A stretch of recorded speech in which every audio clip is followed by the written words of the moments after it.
Welcome, thanks for joining me for today's mini talk. It's our dream here at Drive By DND to get one-to-one mini representation for our D&D games because minis are to die for. If you've seen previous episodes, you know I'll be sharing my ever-expanding mini collection, going over each monster's characteristics, and providing answers to tricky questions such as how and why I collected the minis, and why I feel they're important to have in your D&D games. But please be sure to leave your thoughts in the comments below. Today, we take a drive-by look at a monster type that is a scary staple of the fantasy genre, the skeleton. These undead bags of bones, usually found in lonely graveyards, dank crypts, or hellish landscapes, are perfect for unsettling adventurers and reminding them that death is never too far away. Now, let's not waste any more precious moments of life and begin our autopsy on skeletons to discover more about what these undead monsters can do. Well, what's left of them anyways. Let's mini talk.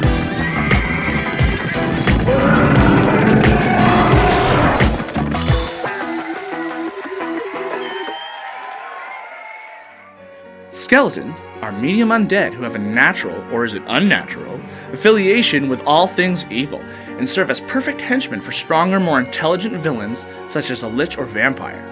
Ultimately, skeletons are brain dead, and while they can understand one language they spoke in life, they can neither speak nor rudely talk back to friend or foe. Skeletons have an AC 13 via armor scraps and on average 13 hit points, which makes them easy to smash back to the ground where they belong. It's true.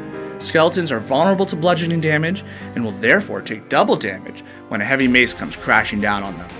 However, skeletons do have unique strengths, including immunity to poison damage, and they can never be exhausted. And while extremely unaware of their surroundings with a passive perception of 9, the skeleton's dark vision extends 60 feet, making them perfect for unlit or dark environments. Concerning combat, skeletons have two simple choices. 1, short sword, or 2, short bow, which provides skeletons the utility of both range and melee attacks. Overall, skeletons are better used when your adventurers are low level, and will only be a real threat if found in numbers. That being said, skeletons are great monsters for establishing gothic horror settings and have a number of role-playing applications that we'll look into a bit later. But first, my skeleton collection.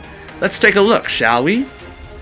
Behold my collection of skeletons. Now, behold is maybe the not quite proper word, because I only have a few actually. In my collection, I only have these 6 models.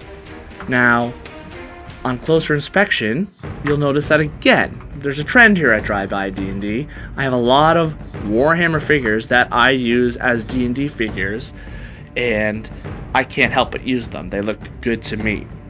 Now, how did I acquire these 5 skeletons? Well, back in the day, as I was collecting Warhammer, as you've seen some of my former models, I was struggling with painting, and I thought, oh, the undead army.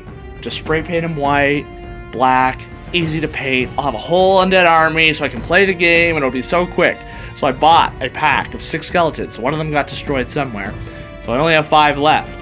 And I realized that they're a little bit more tricky to paint, and I wasn't very good with washes at the time, and it was basically like they were difficult to paint, and I gave it all up, so I only have these 5 left.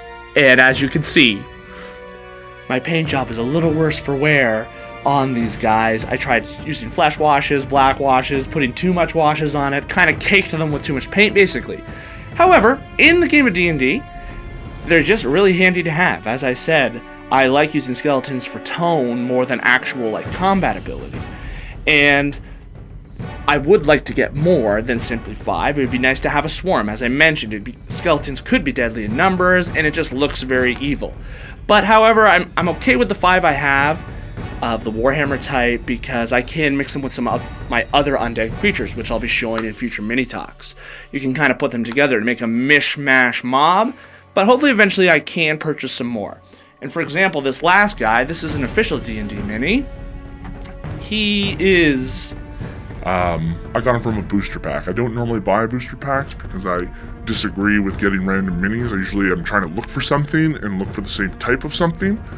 So I randomly got this one skeleton, but again, he gives me 6 skeletons in total, and I do use them from time to time, and would really like to start a campaign in sort of horror right away. You know, again, don't use goblins, don't use bandits. put them in a horror setting, I think that's something I want to do in the future. So I might do a more intricate dungeon design, or eventually we're hoping to start filming some games here too, and we'll do maybe a horror one, which would be very cool. So, again, a very cheap acquisition of skeletons. And just one last point is that it's very important that I've kind of set up this crypt scene here. So, just really matching the environment to set the stage for the encounter is really cool. Okay, that was my collection. But why skeletons? Are they a miniature worth collecting? At first glance, a skeleton's combat abilities don't do much in terms of inspiring fear. Therefore, as I mentioned, they are better utilized against adventuring parties of level 1 or 2. And I wouldn't be shy about confronting players with a large number of them either. So yes, much like goblins, on their own, skeletons' combat strength diminishes quite substantially in terms of usefulness over a campaign, without heavy modifications, that is. However, there is no mistaking that skeletons inspire a certain type of mood that goblins or bandits simply can't replicate. Skeletons are undead. They can't be tricked, reasoned with, exhausted, captured for information, or convinced to turn on their master. This makes skeletons relentless in their purpose, and much like wolves, are monsters that should result in a combat encounter. Again, when planning a session, this comes in handy to avoid having wise or charismatic players sidestep the issue. Undead are unnatural, and your adventurers will undoubtedly seek to destroy them. That being said, skeletons are most effective if the players are in fact searching to slay a greater undead threat, such as a lich or a vampire. The lich, for example, can animate dead, bringing more skeletons to aid him against adventurers who threaten him or her. Furthermore, skeletons are perfect to mix in with other undead creatures, such as zombies, wraiths, ghosts, or ghouls. In many ways, they are limitless and can attack en masse. They are simply great mood monsters, as I like to call them. For example, just one skeleton can be enough to give your adventurers an icy cold chill down their spines. If you saw my video, The Swamp Hag of Hog Hollow Swamp, I had the players find the poor brother of the farmer who lost his way in the swamp, perishing in his quest to destroy the swamp hag. However, when players find him, his corpse reanimates into a skeleton and attacks the group. A very sad fate indeed. Similarly, in Journey to the Infernal Plane, my group confronted skeletons who appeared as people they once knew, ultimately providing the players with a horrible choice to either put their friend or family member to rest, or don't, and let them suffer on in undeath for eternity.